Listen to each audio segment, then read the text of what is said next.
Hi guys, my name is Mr. Kinsey, and I'm going to be doing a quick review of primary versus secondary sources. This should be quick, hopefully as painless as possible, so let's dive right in.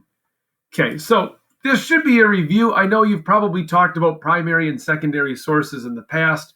Just want to make sure that everyone's on the same page. So a primary source is a source that's produced by an eyewitness to an event. So primary means first, so it's firsthand information, meaning it's something that you yourself have personally encountered. So some examples of primary sources would be like diaries, letters, interviews, autobiographies, artifacts, paintings, your social media posts, pictures that you've taken on your camera roll, on your phone. Those are all things that you directly witnessed firsthand. And the thing that we like as historians about primary sources is they help people better understand an experience, the emotional, personal connection to an event. They're oftentimes very sensory, so you feel like you can hear or see or experience the event firsthand. So even though I didn't grow up in the 1930s and 40s in Europe, reading the diary of Anne Frank, I can really understand the emotions that Anne Frank experienced, and not just fear, but other things like excitement and loneliness in her diary entries. Now, the opposite or the other version is secondary sources. And secondary sources are secondhand accounts, right? That's information that is not original. So secondhand clothing would be like a hand-me-down from an older brother or sister. It's the same thing with the source. A secondary source is a hand-me-down source. It doesn't mean they're bad. It just means that the information isn't from the original person. It's been gathered and kind of curated, collected by someone else later. So as a historian, I go and do research in a library and I read a bunch of info. I could now be a secondary source about something important in time. So other examples would be textbooks, biographies, websites, sometimes newspaper articles. It's the retelling of someone else's information. And the reason why historians like secondary sources is because they normally give us a more analytical view of an event. So they help us understand the bigger context.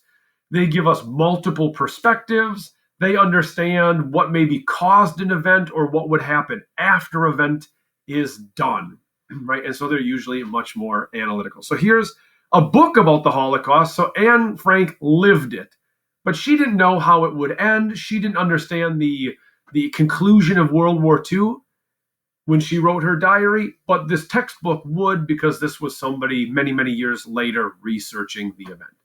All right, so here's a personal example I thought maybe would help make the point.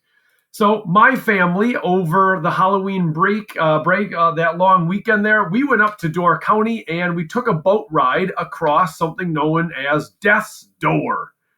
Really great name, I know.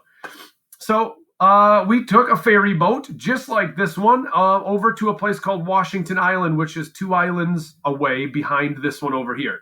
So here's source A from a website called doorcounty.com, and it's telling us the history of Death's Door, and it says that this passage of water has claimed 24 sailing vessels between 1837 and 1914, and nearly 40 in the nearby waters at the same time. So a lot of ships sink in this area.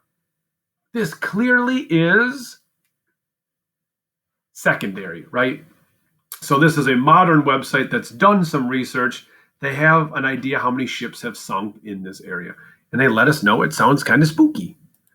Okay, here's another source. All right, so this comes from the National Weather Service, and it explains what a gale warning and a storm warning. So it's basically explaining how dangerous winds and rain can be when you're out on a boat sailing or, traveling on the water. So I got to experience both Death's Door and a storm warning, but I got to experience it firsthand. So this is also a secondary source. Here's a primary source. Notice the difference. I love the picture. I just notice the difference. Beautiful. Oh boy. All right, so notice the difference in this primary source. Here we go.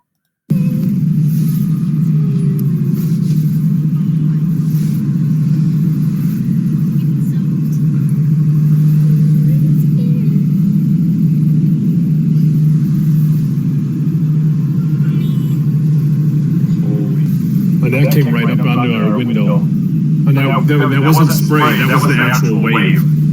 Came over. So listen to the sound of my voice. Listen to my children. All right, let's pray out loud, honey, bud. We're all scared. Let Mama teach him a little prayer.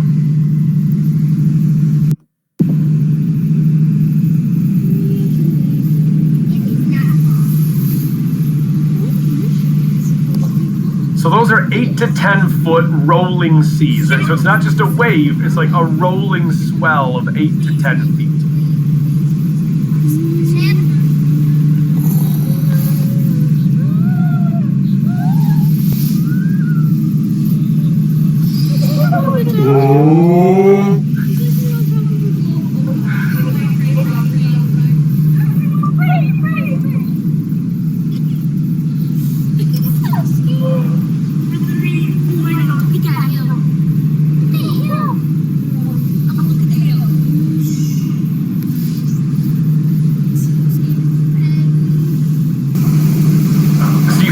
Freaking out. You can hear my children. One last little clip.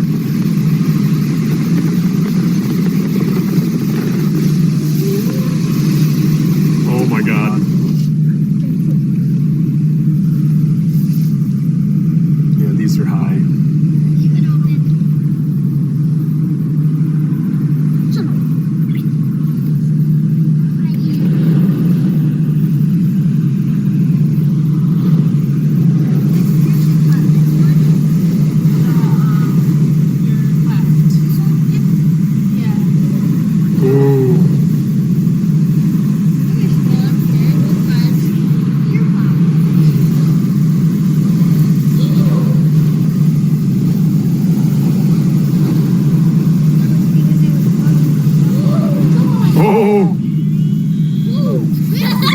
Oh my God.